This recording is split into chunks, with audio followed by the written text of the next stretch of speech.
The frontman is supposed to be the big bad villain of Squid Game. But what if he's actually the most reasonable person in the entire game? Today, I'll be breaking down why the frontman might be the most misunderstood character in all of Squid Game, starting with the biggest reason that nobody wants to hear. Most people see the frontman and think cold-blooded traitor. He's the guy who watches people die for sport. He answers to masked VIPs. He even kills his own brother. So how the hell could he be good? Well, here's the truth nobody wants to admit. The system was already broken long before he ever put on the mask. And the frontman? He's not the reason the game exists. He's just the only one who understands it. Let's rewind. The moment Hwang Jun-ho, the detective, breaks into the island, we see what the outside world never does. Hundreds of workers following orders like robots, players dying for money, VIPs betting on human lives like it's a horse race. And in the middle of all this chaos, one man is making sure it doesn't spiral into something even worse. That man is the front man. See, he's not just a glorified bodyguard. He's the only person actually managing the chaos. Let's break that down. When the doctor tries to cheat with the organ harvesting scheme, the frontman shuts it down immediately. Not because he cares about morals, but because the game has rules. Rules that give players a fair shot. A twisted kind of fairness, yeah, but still way more structure than anything they had in real life. He even says it himself. This is a competition to give people who have suffered the same fair chance. The VIPs don't care about fairness. The guards just follow orders. The players? They're desperate. But the front man? He's the only one trying to keep the illusion of fairness alive. Think about that. He could let chaos break loose. He could rig the games. He could play God. But he doesn't. Instead, he enforces the rules, even when it makes his job harder, even when it means killing the doctor, even when it puts him at risk. Why? Because he's seen the other side. He was a player once. He won the game, and it broke him. So when he took the job, it wasn't to become some evil overlord. It was to make sure that what happened to him didn't happen again. Without structure. Without limits, without some kind of code. He knows how easy it is for the game to become a bloodbath. And he's the only one holding the leash. And here's the twist. Maybe he didn't betray the players. Maybe he betrayed the system from the inside. Because if he didn't take the job, someone else would have. Someone worse. Someone who didn't care about rules or fairness or order. So ask yourself, what's worse, being part of a sick game, or making sure the sick game doesn't get even sicker? But this isn't even the part that proves he's not the villain. That moment comes later, when the front man does something no other Squid Game figure dares to do. And it all starts with his brother. This is the moment everyone points to. He killed his own brother, and they're right, he did. But nobody ever asked why he hesitated. Let's back up. Hwang Jun-ho wasn't just a detective. He was a younger brother chasing a myth. A brother who believed, somehow, his missing sibling could still be alive. And against all odds, he was right. The scene where Jun-ho escapes the facility, climbs the cliffs, and holds that tiny burner phone like it's his last hope, you can feel the tension. He thinks he's about to expose the whole system. The world's about to know everything. And then he hears a voice. Put the phone down. And when he turns, it's not a stranger. It's not a guard. It's not some masked freak. It's his brother. And in that moment, time stops. Now here's what people forget. The front man could have killed him right away. One shot? Done. No witnesses, no risk. But he doesn't. Instead, he follows him, talks to him, gives him a chance to walk away. You know what that tells us? He didn't want to pull that trigger. In fact, go back and watch the scene. You'll notice his aim shifts. He's not trying to shoot Jun-ho center mass.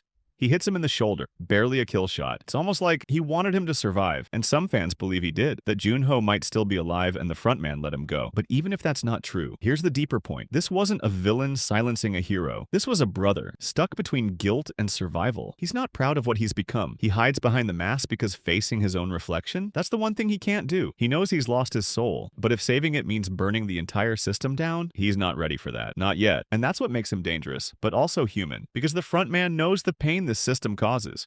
He just doesn't see another way out. And when your own brother shows up, threatening to unravel the whole thing, you don't act out of evil, you act out of fear. But the real question isn't why he killed his brother. It's what he does after. Because once the dust settles and the blood dries, the front man makes a choice that changes everything. And it might be the one thing that redeems him. After shooting Jun-ho, the front man does something strange. He doesn't celebrate. He doesn't report it to the VIPs. He just stands there, quiet, still, like something broke. Because deep down, that wasn't just a body falling off a cliff. That was the last part of him that still remembered who he used to be. But here's where it gets interesting. Instead of cracking down harder, instead of turning even more cold, the frontman starts to protect the players in subtle, sneaky ways. You probably missed it, because it's not obvious, but go back and look at the final games. During the glass bridge game, when things descend into chaos and panic, the guards do nothing. The VIPs laugh, but the frontman? He steps in, he ends the round, orders the lights off, saves the last remaining players from dying for no reason. Why? Because he saw what the VIPs were doing. They didn't care about the rules, they wanted blood.